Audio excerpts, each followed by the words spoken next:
क्या आपने कभी सोचा है कि क्या कोई पूरा शहर समुद्र में डूब सकता है और फिर भी हजारों साल बाद भी जिंदा हो? हम बात कर रहे हैं द्वारिका की, वो नगरी जिसे भगवान श्री कृष्ण ने बसाया था और जो आज अरब सागर की गहराइयों में दबी हुई है। इतिहास कहता है यह शहर एक समय पर इतना समृद्ध, इतना भव्य था कि उसकी चमक से पूरा संसार चमत्कृत था।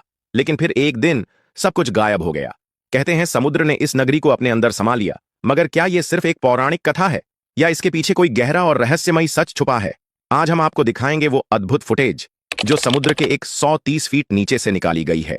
वास्तविक द्वारिका के प्रमाण जिनके बारे में सदियों तक लोग सिर्फ कल्पना करते रहे। यह सिर्फ एक शहर की कहानी नहीं, यह एक ऐसे रहस्य की झलक है जो विज्ञान और आस्था दोनों को चुनौती देता है। तो चलिए शुरू करते हैं ये रोमांचक यात्रा द्वारिका के उस खोए हुए इतिहास की ओर जिसे समय भी पूरी तरह मिटा नहीं पाया। लेकिन उससे पहले एक जरूरी बात, बहुत से लोग द्वारिका और भेंट द्वारिका को लेकर कंफ्यूज हो जाते हैं। तो चलिए पहले इस भ्रम को दूर करते हैं। दरअसल द्वारिका को दो हिस्सों में बांटा जाता है, एक है द्वारिका और दूसरा है भेंट द्वारिका। द्वारिका गुजरात के जामनगर जिले में स्थित एक छोटा लेकिन बेहद पवित्र शहर है जो समुद्र के किनारे बसा हुआ है। यही वह स्थान है जहां विश्व प्रसिद्ध श्री द्वारिकाधीश मंदिर स्थित है, जिसे भगवान विष्णु के 4 धामों में से एक माना जाता है। दूसरी ओर भेंट द्वारिका समुद्र के बीच स्थित एक द्वीप है जो मुख्य तट से करीब 3 किलोमीटर की दूरी पर है। पहले यहां सिर्फ नाव या जहाज के जरिए जाया जा सकता था, लेकिन अब यह सड़क मार्ग से भी जुड़ चुका है। भेंट द्वारिका की खुदाई के दौरान कुछ साल पहले ऐसे कई प्राचीन अवशेष मिले थे जो महाभारत काल यानी द्वापर युग से जुड़े हुए माने जाते हैं। यहीं पर समुद्र के नीचे करीब 130 फीट की गहराई में खोजकर्ताओं को एक ऐसा नगर मिला जिसे देखकर हर कोई हैरान रह गया। यह कोई साधारण खोज नहीं थी, बल्कि यह एक सभ्यता के चमत्कारिक प्रमाण थे जो भगवान श्री कृष्ण की नगरी द्वारिका की सच्चाई को उजागर कर रहे थे। आर्कियोलॉजिस्ट की एक टीम को समुद्र की गहराई में एक ऐसी भव्य नगरी दिखाई दी जिसे देखकर लगा मानो वह कोई फिल्मी दृश्य हो। वहां उन्हें लगभग 3000 साल पुराने बर्तन, तांबे के सिक्के और एक भव्य ग्रेनाइट का स्ट्रक्चर मिला जो किसी महल जैसा लग रहा था और उसके चारों ओर एक परकोटा बना हुआ था। इस पूरे नगर का माप 12 योजन बताया गया है। जो अवशेष समुद्र में मिले वो बिल्कुल वैसे ही हैं जैसे भागवत पुराण में वर्णित है, जिसमें समुद्र देव द्वारा श्री कृष्ण को दी गई भूमि का जिक्र है जिस पर उन्होंने द्वारिका बसाई थी। इस प्राचीन शहर के केंद्र में स्थित एक महल के अवशेषों की कार्बन डेटिंग से भी यह बात सामने आई कि यह महल हजारों साल पुराना है। खास बात यह थी कि परकोटे में इस्तेमाल किए गए नक्काशीदार पत्थर भी कई हजार साल पुराने निकले। लेकिन अब सवाल ये उठता है कि आखिर हमें कैसे पता चला कि ये वही द्वारिका नगरी है जिसे भगवान श्री कृष्ण ने बसाया था, और ये इतनी भव्य नगरी आखिर समुद्र में कैसे डूब गई?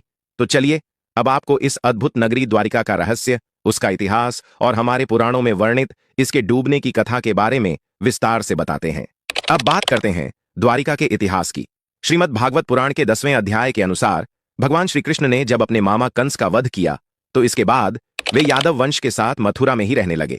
लेकिन कंस की मौत का बदला लेने के लिए उसके ससुर जरासंध ने मथुरा पर 1 या 2 बार नहीं बल्कि पूरे 17 बार आक्रमण किया।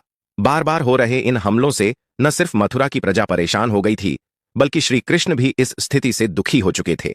यह सब देखकर भगवान श्री कृष्ण ने एक ऐसा निर्णय लिया जो इतिहास में अमर हो गया। उन्होंने अपनी प्रजा की रक्षा के लिए मथुरा से कहीं दूर चले जाना सही समझा।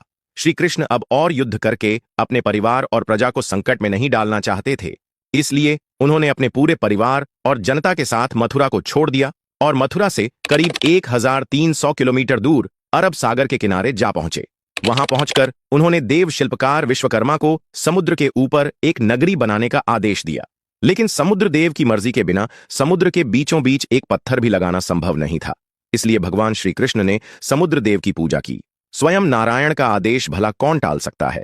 समुद्र देव तुरंत प्रकट हुए और उन्होंने श्री कृष्ण को अरब सागर के बीचों बीच 12 योजन की धरती प्रदान की। इसके बाद भगवान विश्वकर्मा ने कुछ ही समय में उस भूमि पर एक भव्य और विशाल नगरी द्वारिका का निर्माण किया। इस नगरी में सब कुछ बेहद ही खूबसूरत तरीके से बनाया गया था। जब भगवान श्री कृष्ण ने अपनी प्रजा और यादव वंश को द्वारिका में बसाया, उसके बाद वे पुनः मथुरा गए और जरासंध से अंतिम युद्ध लड़ा। इस युद्ध में भगवान श्री कृष्ण ने जरासंध का वध कर दिया। इसके बाद वे द्वारिका लौटे और अपने परिवार के साथ शांतिपूर्ण और सुखद जीवन व्यतीत करने लगे। लेकिन यह खुशियां अधिक समय तक नहीं टिक सकीं, क्योंकि समय के चक्र में स्वयं भगवान श्री कृष्ण भी बंधे हुए थे। समय का पहिया घूमा और कुछ ही समय बाद पांडवों और कौरवों के बीच महाभारत का युद्ध छिड़ गया। इस युद्ध में भगवान श्री कृष्ण ने अर्जुन के सारथी के रूप में भूमिका निभाई। 18 दिन तक चले इस भीषण युद्ध के बाद अंततः पांडवों की विजय हुई। लेकिन यही वह मोड़ था जहां से भगवान श्री कृष्ण की भव्य नगरी द्वारिका के विनाश की शुरुआत हो गई। महाभारत के स्त्री पर्व में इस कालखंड का वर्णन मिलता है।